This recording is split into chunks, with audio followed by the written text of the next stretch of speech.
చీకటి పడితే ఆ కోట వైపు వెళ్ళటానికి సాహసవంతులు కూడా భయపడతారు. చుట్టూ దట్టమైన అడవి, పైన నల్లని ఆకాశం.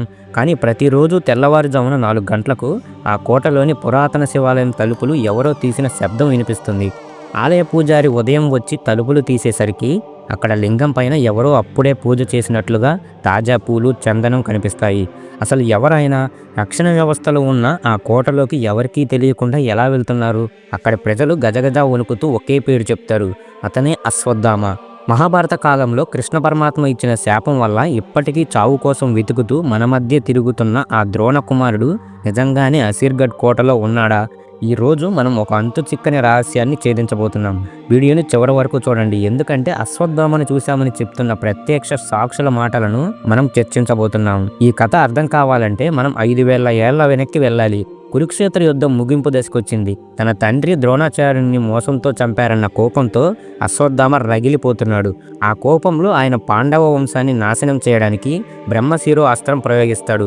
అది చివరకు అభిమన్యుడి భార్య ఉత్తర గర్భంలో ఉన్న శిశువు పైకి వెళ్తుంది. శ్రీకృష్ణుడు ఆ శిశువును కాపాడి అశ్వత్థామ చేసిన ఈ దారుణమైన పనికి ఒక భయంకరమైన శిక్ష విధిస్తాడు. అశ్వత్థామ నుదిటిపై పుట్టుకతో వచ్చిన మణిని తీసేయమని ఆదేశిస్తాడు. ఆ మణి వెళ్ళిపోగానే ఆ గాయం నుండి రక్తం, చీము కారుతూనే ఉంటుంది.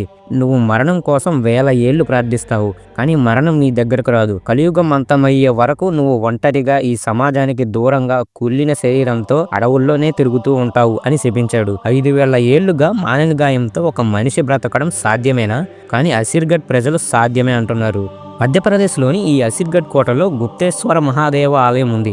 ఈ కోట లోపల ఒక చెరువు ఉంది. విశేషం ఏంటంటే ఎంతటి ఎండాకాలంలో అయినా ఆ చెరువు ఎండిపోదు. అశ్వత్థామ ప్రతిరోజు ఆ చెరువులో స్నానం చేసి శివుడికి పూజ చేస్తాడని అక్కడ గట్టి నమ్మకం. అక్కడి స్థానిక ప్రజలు చెప్పే కథలు వింటే మీరు ఖచ్చితంగా ఆశ్చర్యపోతారు. రాత్రి వేళల్లో 7 నుంచి 8 అడుగుల ఎత్తు ఉన్న ఒక భారీ మనిషి అడవిలో నడుస్తూ కనిపిస్తారట. ఆయన నుదిటి మీద ఒక పెద్ద గాయం ఉంటుందని, ఆ గాయం మీద పెట్టడానికి ఆయన రైతులను నూనె లేదా వెన్న అడుగుతారని చెప్తారు. ఒకసారి ఒక డాక్టర్ దగ్గరికి ఒక వ్యక్తి వచ్చి తన నుదిటి మీద గాయం చూపించాడట. ఆ డాక్టర్ ఎంత ప్రయత్నించినా రక్తం ఆగలేదట. చివరికి ఆ డాక్టర్ షాక్ అయ్యి ఇది మనిషికి ఉండే గాయం కాదు అని చెప్పగానే ఆ వ్యక్తి మాయమైపోయాడట.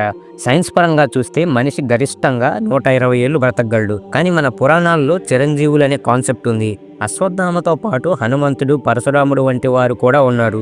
అశ్వత్థామను చూశామని చెప్పేవారు ఆయన చాలా ఎత్తుగా ఉన్నాడని చెప్తారు. మహాభారత కాలంలో మనుషులు 10 నుండి 12 అడుగుల ఎత్తు ఉండేవారని చరిత్ర చెప్తుంది. ఇక్కడ మనం ఒక ముఖ్యమైన విషయం గురించి మాట్లాడుకోవాలి. కురుక్షేత్ర యుద్ధం జరిగి ఇప్పటికీ సుమారు 5000 ఏళ్లకు పైగా సమయం గడిచిపోయింది. మరి ఈ లెక్క ప్రకారం అశ్వత్థామ శాప విమోచనం ఎప్పుడో జరిగిపోవాలి కదా. ఆయన ఇప్పుడు ఇక ఈ భూమి మీద ఉండకూడదు కదా.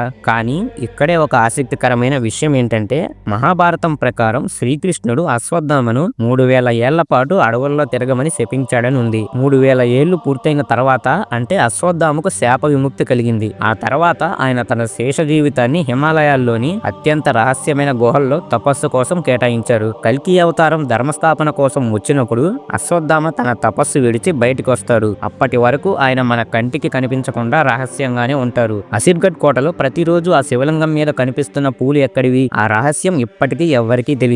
బహుశా ఈ స్టోరీలు అక్కడ ప్రజలు సృష్టించుండవచ్చు. మీరు ఎప్పుడైనా ఇలాంటి వింత అనుభవాలను ఎదుర్కొన్నారా? కింద కామెంట్స్ లో రాయండి. ఈ సమాచారం మీకు ఆసక్తికరంగా అనిపిస్తే ఈ వీడియోకి ఒక లైక్ చేసి మీ ఫ్రెండ్స్ అండ్ ఫ్యామిలీస్ తో షేర్ చేయండి. ఇలాంటి మరిన్ని ఆధ్యాత్మిక విషయాల కోసం మన ఛానల్ ను సబ్స్క్రైబ్ చేసుకోండి. మరో మిస్టరీ వీడియోతో మళ్ళీ కలుద్దాం.